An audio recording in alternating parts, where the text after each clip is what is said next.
আজিৰ দিনটোত জনপ্ৰিয় গায়কজনৰ জীৱনলৈ আহিছিল কালমানিশা।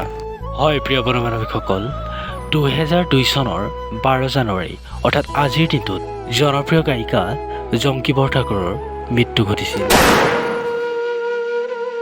আপোনালোকে হয়তো সকলোৱে জানে যে জনপ্ৰিয় গায়ক জুবিন গাৰ্গৰ ভগ্নী আছিল জংকি বৰঠাকুৰ। ভাতৃ-ভগ্নীৰ সুকোমল সম্পৰ্ক আছিল জুবিন জংকিৰ। জুবিনৰ লগত একেলগে বহু মঞ্চত গীত গাইছিল মৰম লগা জংকি। ভাতৃ-ভগ্নীৰ দ্বৈত কণ্ঠত একেলগে জীপাল হৈ উঠিছিল বহু গীত। কিন্তু হঠাৎ যেন জনপ্ৰিয় গায়কজনৰ জীৱনলৈ নামি আহিল কালমানিশা।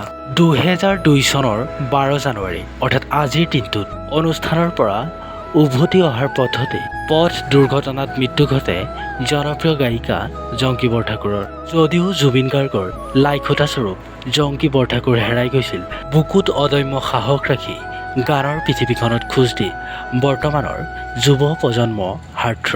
আপোনালোকে হয়তো সকলোৱে দেখিছে যে বৰ্তমান সময়ছোৱাতো জনপ্ৰিয় গায়কজনে জংকি বৰঠাকুৰৰ স্মৃতি সোঁৱৰি বহু অনুষ্ঠানত কান্দি উঠে। প্ৰিয় বন্ধু-বান্ধৱীসকল, জুবিন গাৰ্গৰ অনুৰাগীসকলে ভিডিঅ'টোত এটা লাইক কৰি দিয়ে যেন। ধন্যবাদ।